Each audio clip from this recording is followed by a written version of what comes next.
Hello, where am I? Hey, Alyssa. I love what you've done with the place. So I got traumatized in school, and I only want to tell you about it. Cover your ears, go la la la la la la la la, not for you. Yeah. And before you do that, just like subscribe, please. Thank you. Hit the subscribe button and then mute the video.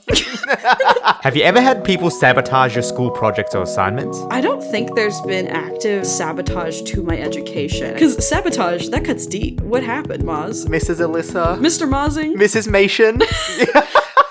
The state that I lived in Australia, they had a system in which you were actively competing against everyone in your high school to be better than them. No. Oh, they're setting you kids up. This is Hunger Games. It was Hunger Games. Oh, no. It was cutthroat. They're out for blood. Were there like alliances and stuff? Oh, Alyssa. So there was a group chat that was created with some of the top scoring high school students. And it was like, hey guys, this is a group chat for all of us so that we can help each other and all of us get the best marks possible. On paper, it sounded great. So myself and a few others started sharing our current assignment, what we were working on, our data that we got. And then the two people that started the group chat locked everyone out, kicked us all out, and took all of those resources for themselves. Oh my god. We were 17. Like, what are you doing? Like, What the that wasn't even like the worst of it. Maz. I was in chemistry, laptop open, working on my assignment. I turn around because my friend in the row behind me just wanted to ask a few questions. I turned back and one of the people turned my laptop around and deleted my assignments. What? Just like straight up recycle bin. And then empty trash. You can't trust anybody. I'd be like, you did this! And like jumping over the desk. Absolutely. Like, I just couldn't believe somebody would be that malicious to do that. That shit just happened in front of you, and instead of reaching across the desk to choke them out for it, you sit there like, these are good humans. Why would they do such a thing? And that really just shows what good of a person you are and how bad of a system this was. It's so crazy. They grew up there from middle school to high school, and for them, this was just like normal. Oh no! This was expected. No! And like, even to a point where I started to feel a bit of sympathy, where this one guy who was like top the entire grade in middle school every single year. And in the last 2 years of high school, me and there was one other person that came into that year, we took the number 1 and 2 spots.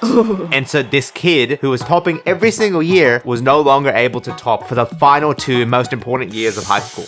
He still got like a very good mark, went to medical school, like did everything right. But at the graduation event, I was sitting next to him and I was like, oh, where's your parents? Oh. And he looked at me and said, my parents didn't come because they were disappointed in what I got and that I wasn't worth coming for. And the worst part was, Alyssa, he said this with such a straight face. Like, he didn't view this as a negative. He was like, yeah, this seems reasonable. He was like, yeah, why would they come to this? I'm not good enough. It's just whatever. Yeah, exactly. This is like the final year of high school. This is the last year. Oh no. And they just didn't care. That's what's also not fair. You make a competitive environment and you get everybody in on it. I guess, yeah, it makes kids want to do better, but they want to do better so that their parents will f***ing show up to graduation. Glad you made it out of school. Yeah. Glad you made it. A habit that I had in school, that I still have now to be honest, is that I game all the time. I love finding the next game that I can sink my teeth into, because right now I'm so into Genshin Impact, and that's an entire video in and of itself. But the newest game that I'm getting into is Zenless Zone Zero, the sponsor for this video. This is a brand new game that came out earlier this year and is one of the most visually aesthetic games I've ever laid my eyes onto. A bunch of us were already eyeing their game because of their amazing trailer animations. And so when they reached out to work together, yes, I accept.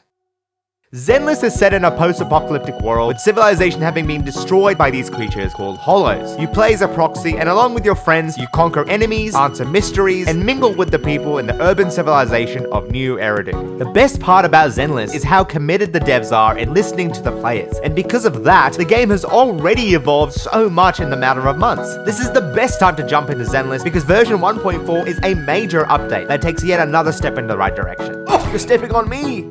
But also thanks for the great game. Early quests have all been super refined. Characters are now able to use all of their ultimates instead of depleting the same meter, and you're able to switch characters outside of combat. On top of that, there's also a whole heap of other functional upgrades, release of one of the most anticipated S-rank characters, Hoshimi Miyabi, along with an exciting story climax to boot. Okay, seriously, the story's kinda solid. That's why if you ever have had the urge to try out a new game, or Zenless itself, the time to register is now. Click on the link in the description below to complete the pre-registration and receive 160 Polychrome, which can be claimed in-game after version 1.4 goes live. Additionally, you'll get the new character Asaba Harumasa for free, along with the resources to get him to level 50. Once again, click on the link in the description below to sign up for the pre-registration page, unlock the new character, and start your exciting Zenless Zone Zero experience today.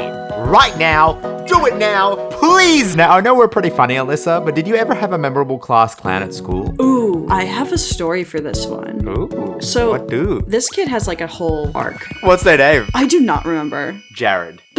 Let me not do that, but you'll see why I almost went with it. Anyway, this kid in my French class who was a class clown, but when you're learning words in other languages, sometimes they can sound like other things, so he would like use that in his stand-up comedy, I guess. And I remember one day he unzips his jacket and he goes to put his face in there, and I'm thinking he's like vaping. But then I hear him crunching. This guy had an entire Subway like footlong in his jacket.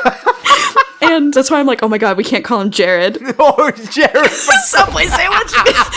He had this entire foot-long sandwich like inside of his jacket, and he's like taking crunchers of it at dead ass 8 a.m. Based. Giga Chad. So, okay, you have this ultimate like class clown, and I remember the worst thing he ever did. My French teacher was talking about hat sizes, and she was just telling this really sweet story about how she and her husband went to go find him a really nice hat, and they found out wherever they went, the guy at the hat store looks at the measurement and says, oh, you have a big head.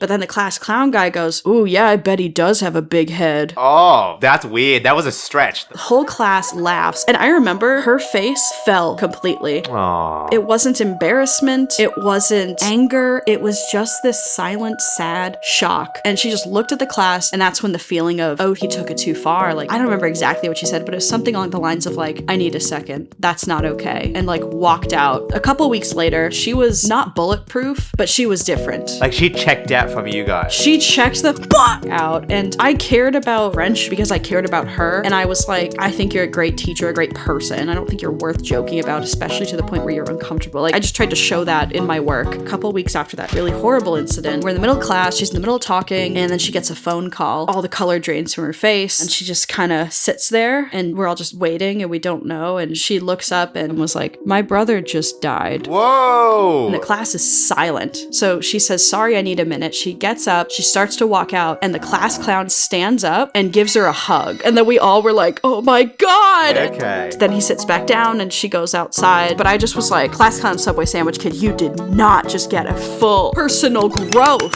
Like, it was wicked. I was expecting the worst, man. Holy moly. I'm glad that there was a good ending for my boy. And it seems like he made up for it. There was this one kid, his name was Matty B. Matty B! Shout out to Matty B! He was so chaotic, everybody respected him and then feared him slightly. They're like, that Matty B guy is weird. I dig it, but I'm gonna stand back. Yeah. And then similarly, like the entire year, we have to sit like a statewide exam. And then during one of the practice ones, we all put our name down in the name section. And instead of putting his full name down, he just wrote Matty B. And then we get a school-wide email from the principal that literally was like, hello everyone, who is Matty B? That just cemented himself as like, why did you write Matty B? Why didn't you just write your full name? And he was just like, yeah, I'm Matty B. Wanted, Matty B. Reward, 3 more French fries at lunch. Like some of the things that he would do became memes in the year and then still were memes years after. Like he had this catchphrase where anytime he would lose an argument, he would just look at someone. He's like, oh mate, look at your head.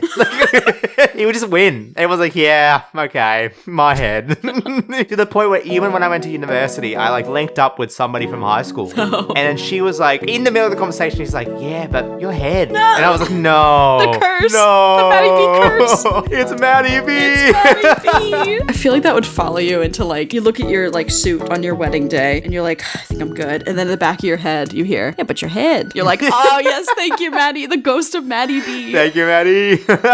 Look, if no one's got me, Matty B's got me. Matty B's got you, dude. Look, now he's influenced me, and I'm never gonna forget him. If I meet you and you say your head, I'm actually gonna freak out.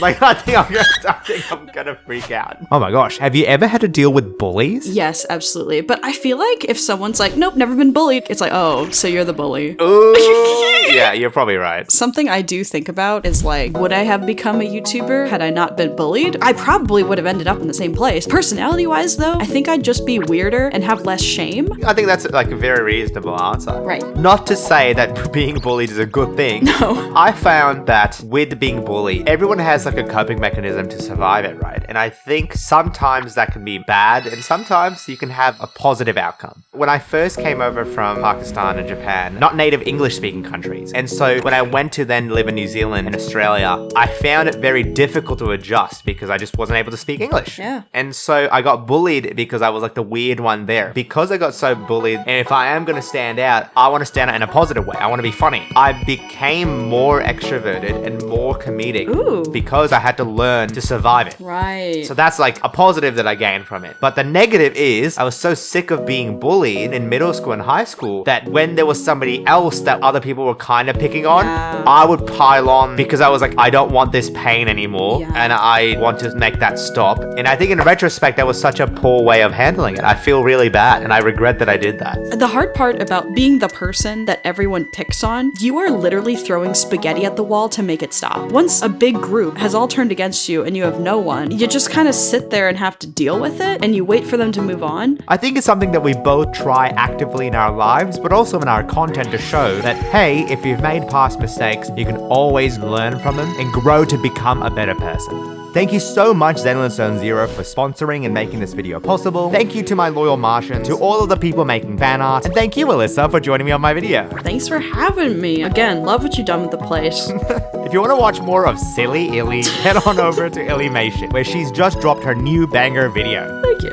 Oh, wait, they're actually leaving. Bye, everyone. Bye. Bye. Your head.